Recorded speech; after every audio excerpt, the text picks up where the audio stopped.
இதில் யார் மாற்று? இங்கே நிற்கிற 3 கூட்டணிகளில் யார் மாற்று? யார் புதியவர்? யார் புதிய சிந்தனை, புதிய கோட்பாடு, புதிய கொள்கைகளை யார் கொண்டு வந்து சொல்லுகிறார்கள்?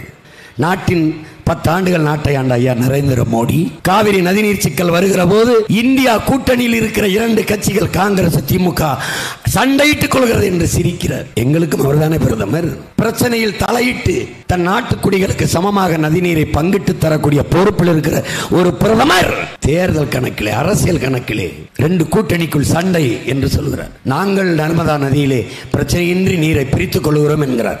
அப்படி பிரித்து தர வேண்டிய பொறுப்பும் கடமையும் பிரதமருக்கு இருக்கு என்பதை மறந்துவிட்டு பேசுகிறார். எங்கே இருக்கிறது உங்க தேச ஒருமைப்பாடு, ஒற்றும்? என்னுடைய வளங்கள் எல்லாருக்கும், என்னுடைய நரிமண பெட்ரோல் எல்லாருக்கும், என்னுடைய நெய்வேலி பழுப்பு நிலக்கரி எல்லாருக்கும். நிலம் என்னது, வளம் என்னது? வீட்டை காலி பண்ணி வெகு தூரம் போய்விட்டோம். நிலத்தை விட்டு விட்டு வெளியேறி விட்டோம். 60,000 ஏக்கர் எடுத்திருக்கிறீர்கள். 299 பேர் வேலைக்கு எடுத்தீர்கள். அவ்வளவும் வட இந்தியர்கள். ஒருவன் கூட இந்த மண்ணின் மகன் தமிழன் இல்லை. இந்த நாட்டை இந்துக்கள் நாடு என்று சொல்வதை ஏற்க முடியாது.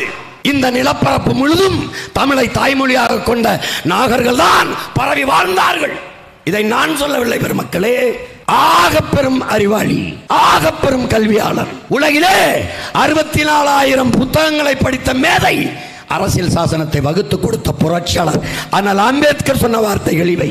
இந்த நாட்டை என் நாடு என்று சொந்தம் கொண்டாடி கொள்ள ஒரே ஒரு இனத்திற்குத்தான் உரிமை உண்டு, அது தமிழ் இனத்திற்குத்தான் என்று சொன்னவரும் அவர்தான். அப்ப இந்திய நாடு என் நாடு. சிதைந்து அழிந்து கொண்டிருக்கிற தமிழ் பேரின மக்கள் பாதுகாப்பாக வாழ்வதற்கு போராடித்தான் ஆக வேண்டும் என்ற நிலைக்கு தள்ளப்பட்டு விட்டார்கள். இந்த வரலாற்றின் பேரழைப்பில் இருந்து, பெரும் பணியில் இருந்து தமிழ் இளம் தலைமுறையினர் விலகி நிற்க முடியாது. தாமதிக்கிற ஒவ்வொரு நொடியும் தமிழ் பேரினத்திற்கு பேராபத்தென்று அறைகோல் விடுத்து எம்முயிர் தலைவன் பிரபாகரன் எங்களை அழைத்தான். திமுகவே, அதிமுக, பாரதிய ஜனதா, காங்கிரஸ், அது நினைவா? உலக ஆளுதல் நிலையாம் எனும் நினைவா? பல சாம்ராஜ்யங்கள் சரிந்திருக்கிறது. நீ என்ன? நீ எம்மாத்திரம்? புரட்சி என்றால் புரட்டி போடும் எல்லாவற்றையும். தலையில் மாற்றம். மேலே இருப்பது கீழே வரும், கீழே இருப்பது மேலே போகும். கால சக்கரம் வரலாற்றிலே சுழன்று கொண்டுதான் இருக்கிறது. வீதியில் நின்று கத்திக் கொண்டிருக்கிற சீமானும் அவன் பிள்ளைகளும் ஒரு நாள் அதிகாரத்திற்கு வருவார்கள். இந்த அதிகாரத்தில் இருப்பவன் ஒரு நாள் இந்த வீதிக்கு வருவான்.